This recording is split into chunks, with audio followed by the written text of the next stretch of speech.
नमस्कार, जय हिंद दोस्तों। स्वागत है आपका अपने YouTube channel important MCQ by Sandeep में। दोस्तों 7 नवंबर 2020 को डीएलएड सेकेंड सेमेस्टर के हिंदी के पेपर का प्रश्न पत्र का हल हम यहाँ लेकर आए हैं आज। दोस्तों आज के इस वीडियो में हम हिंदी के पेपर को सॉल्व करेंगे। दोस्तों अगर आप हिंदी का पेपर देकर आए हैं तो आप अपने उत्तर मैच कर सकते हैं कि आपके कितने उत्तर यहाँ पर सही हो रहे हैं। तो चलिए शुरू करते हैं आज का वीडियो के लास्ट में आपके कितने उत्तर सही हुए नीचे हमें कमेंट में ज़रूर बताइएगा। आप अपने नाम और अपने ज़िले के नाम के साथ नीचे कमेंट में अपने उत्तर जरूर मेंशन कर दीजिएगा। शुरू करते हैं आज का वीडियो को शुरू करने से पहले एक निवेदन है, चैनल को सब्सक्राइब नहीं किया तो चैनल को सब्सक्राइब कर लीजिए, घंटी का निशान जरूर दबा लीजिए ताकि ऐसे ही वीडियोज़ आपको लगातार मिलते रहें। ये यहाँ पर प्रश्न पत्र है, द्वितीय सेमेस्टर 2020 षष्ठम प्रश्न पत्र हिंदी। यहाँ पर जो पहला प्रश्न दिया गया है, काव्य को कितने भागों में बांटा जाता है? ऑप्शन है दृश्य काव्य, श्रव्य काव्य, 1 व 2 या फिर इनमें से कोई नहीं। तो जो काव्य आपका होता है वो दृश्य काव्य भी होता है और श्रव्य काव्य भी होता है। तो यहाँ पर हम ये कह सकते हैं इसका जो सही उत्तर होगा वो होगा 1 और 2 दोनों। अगला प्रश्न है, पठन का क्या अर्थ है? सस्वरवाचन और मौन वाचन या फिर 1 और 2 दोनों या फिर इनमें से कोई नहीं। तो पठन का मतलब हम कह सकते हैं पढ़ने से ही संबंधित है, वाचन से ही संबंधित है। तो यहाँ पर जो वाचन होता है वो सस्वर भी होता है और मौन भी होता है। तो यहाँ पर जो सही उत्तर होगा वो होगा 1 व 2 दोनों। मौन वाचन का उद्देश्य क्या होता है? वाचन गति का विकास, पठित सामग्री का अधिग्रहण, वाचन का अभ्यास या फिर 1 और 2 दोनों। तो दोस्तों यहाँ पर जो मौन वाचन है उसका मुख्य उद्देश्य क्या है? मेन उद्देश्य ये है कि आपकी जो वाचन गति है उसका विकास हो, अच्छे से विकास हो। क्यों? क्योंकि जब आप लाउडली पढ़ते हैं यानी जब आप सस्वर वाचन करते हैं तो वहाँ पर समय ज़्यादा लगता है और जब मौन वाचन करते हैं तो वहाँ पर पढ़ने की स्पीड तेज हो जाती है। तो यहाँ पर वाचन गति का विकास करने के लिए भी मौन वाचन जरूरी है। पठित सामग्री का अधिग्रहण यानी जो भी हम सामग्री पढ़ रहे हैं उसको हम याद भी कर लें, इसीलिए मौन वाचन किया जाता है। तो यहाँ पर जो सही उत्तर हो सकता है वो 1 और 2 दोनों। चूँकि यहाँ पर ये तीसरा ऑप्शन भी कहीं हद तक सही भी हो सकता है लेकिन यहाँ पर ऑप्शन नहीं दे रखा है, 1 और 2 दोनों दे रखे, तो हम यहाँ पर 1 और 2 दोनों लगाएंगे।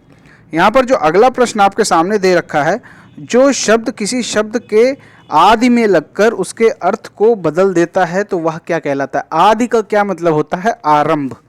ठीक है, आरंभ में लगकर यानी पहले लगकर उसके अर्थ को बदल देता है वह क्या कहलाता है?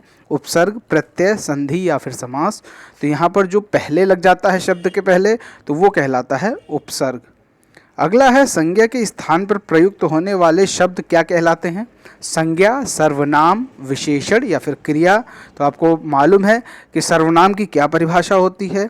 संज्ञा के स्थान पर प्रयुक्त होने वाले शब्द सर्वनाम कहलाते। तो यहाँ पर जो सही उत्तर होगा वो होगा सर्वनाम। बढ़ते हैं अगले प्रश्न की तरफ। प्रश्न संख्या 6 यहाँ पर बताया गया है कि समास किसे कहते हैं, ये आपको बताना है। तो समास की क्या परिभाषा होती है? 2 या 2 से अधिक शब्दों से मिलकर बने हुए एक नवीन एवं सार्थक शब्द को समास कहते हैं। समझ गए भाषा? फिर से हम रिपीट करते हैं, 2 या 2 से अधिक शब्दों से मिलकर बने हुए एक नवीन एवं सार्थक शब्द को समास कहते हैं। मतलब जब 2 शब्द मिल जाते हैं तो इससे एक नया शब्द बनता है और वो एक सार्थक शब्द होता है, तो उसे हम लोग क्या कहते हैं? समास। और जैसे हम इसका उदाहरण लेते हैं, जैसे हम कहते हैं कि रसोई घर, ठीक है, ये समास है। रसोई घर का क्या अर्थ है? रसोई के लिए घर। यहाँ पर 2 शब्द मिल रहे हैं आपस में और एक नए शब्द का निर्माण कर रहे हैं और इसका सार्थक अर्थ भी होता है, मतलब उसका अर्थ भी होता है। ये सार्थक शब्द कहलाते हैं जिनका कोई अर्थ हो। तो यहाँ पर समास की परिभाषा आप समझ गए। अगला यहाँ पर जो प्रश्न है, मौलिक लेखन किसे कहते हैं? तो मौलिक लेखन किसे कहते हैं? इसकी मौलिक लेखन का अर्थ है जब कोई व्यक्ति किसी विषय पर व्यक्तिगत रूप से चिंतन मनन करके अपनी एक सोच बनाता है तो उस व्यक्ति का मौलिक विचार कहा जाता है। किंतु जब वही व्यक्ति अपने निजी विचारों को शुद्ध, सुनिश्चित शब्दावली तथा अपनी शैली में लिखित रूप में प्रकाशित करता है तो उसे मौलिक लेखन कहा जाता है। यानी जब वो अपने मौलिक विचारों को लिखना शुरू कर देता है या लिख लेता है तो उसे हम मौलिक लेखन कहते हैं। अगला प्रश्न है, प्रश्न संख्या 8, लिंग किसे कहते हैं? तो संज्ञा के जिस रूप से किसी व्यक्ति या वस्तु की पुरुष अथवा स्त्री जाति होने का बोध हो उसे लिंग कहते हैं। जैसे हम कह सकते हैं माता पिता, यमुना, शेर शेरनी, दादा दादी, बकरा बकरी। अब इन सब में क्या है, जिन शब्दों से पुरुष जाति का बोध होता है उन्हें पुल्लिंग कहते हैं, और जिन शब्दों से स्त्री जाति का बोध होता है उसे हम स्त्रीलिंग कहते हैं। वैसे यहाँ पर सिर्फ और सिर्फ लिंग की परिभाषा पूछी गई है, तो आप सीधा बस ये लिख सकते हैं कि संज्ञा के जिस रूप से किसी व्यक्ति या वस्तु की पुरुष अथवा स्त्री जाति होने का बोध हो उसे हम लिंग कहते हैं। अगला यहाँ पर जो प्रश्न है, गद्य और पद्य में अंतर स्पष्ट करो। गद्य क्या होता है और पद्य क्या होता है ये आपको पता होना चाहिए, तभी आप यहाँ पर अंतर स्पष्ट कर पाएंगे। जैसे गद्य की बात करें तो गद्य वह विधा है जिसके अंतर्गत हम पत्र, निबंध, कहानी, उपन्यास, संस्मरण, लेख आदि लिखते हैं। और अगर हम बात करें पद्य की, पद्य क्या है? पद्य वह विधा है जिसके अंतर्गत हम कविता, काव्य, गाने, भजन व पद्य लिखते हैं। तो ये हो गया कि गद्य में क्या क्या आता है और पद्य में क्या क्या आता है। जो पद्य होता है वो लय रूप में लिखा जाता है जिसको हम गायन रूप में प्रस्तुत कर सकते हैं। ठीक है, जो पद्य होता है उसको एक लय में लिखा जाता है और उसको हम गायन के रूप में प्रस्तुत कर सकते हैं। लेकिन जो गद्य होता है उसको हम गायन के रूप में प्रस्तुत नहीं करते, क्योंकि उसमें कोई लय नहीं होती। उसमें हम एक लाइन से लिखते चले जाते हैं और फिर अंत में खत्म कर देते हैं। तो ये हो गया आपका गद्य और पद्य में अंतर। वाक्य किसे कहते हैं, यहाँ पर परिभाषा इसकी लिखनी है, एक तरीके से कह सकते हैं तो दो या दो से अधिक शब्दों के सार्थक समूह को वाक्य कहते हैं।